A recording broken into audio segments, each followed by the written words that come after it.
Hey everybody, Tyler Harris here again with your monthly entertainment report. This time I'm tackling a trio of films that were released in the rather mediocre month of March.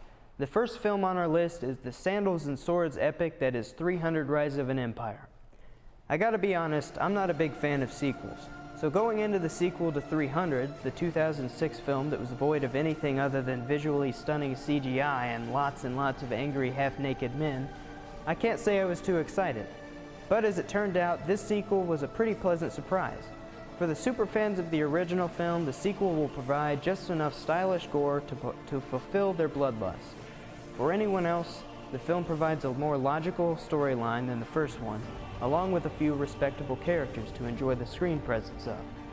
Altogether, 300 Rise of an Empire is an enthralling, blood-soaked story of honor, carried on the shoulder of Eva Green's incomparable performance as the film's scheming antagonist.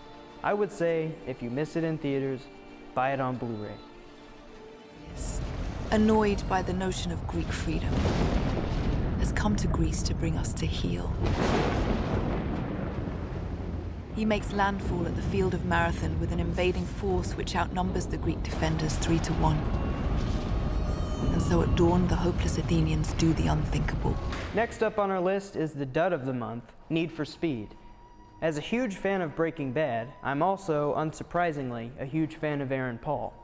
So, when I heard that Paul was starring in an adaptation of the racing video game franchise Need for Speed, and that all the stunts performed in the film were going to be authentic, I was actually quite excited.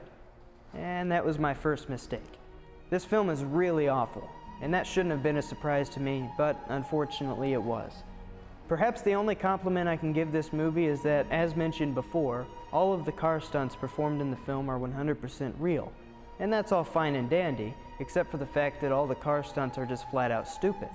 Had they actually made the car chases and races exciting, then the fact that they were real would have been a little more intriguing. But they're not. So this already flat car movie suffers from some really flat car scenes and makes for a terribly boring film altogether. I would most definitely not recommend Need for Speed. Skip it altogether.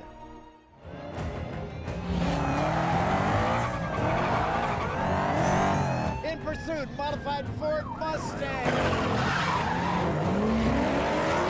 Heading east on Woodward. Now instead of harping on awful car movies and angry blood-soaked men in sandals, let's go out on a more positive note here. The final film for our March entertainment report is Wes Anderson's newest stylistic outing, The Grand Budapest Hotel. Anderson, known for his offbeat, eccentric style of filmmaking, continues to produce one great film after another, oftentimes getting better with each movie he releases. The Grand Budapest Hotel is yet another example of this. Anderson has compiled the best cast he's had since The Life Aquatic with Steve Zissou, and it shows.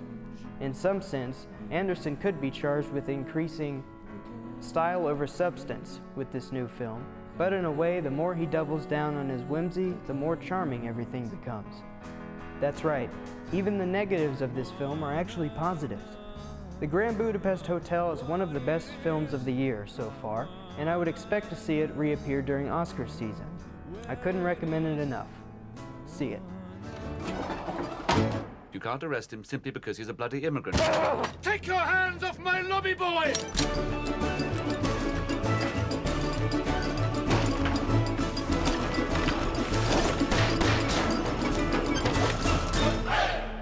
And with that, we conclude our entertainment report for the month of March.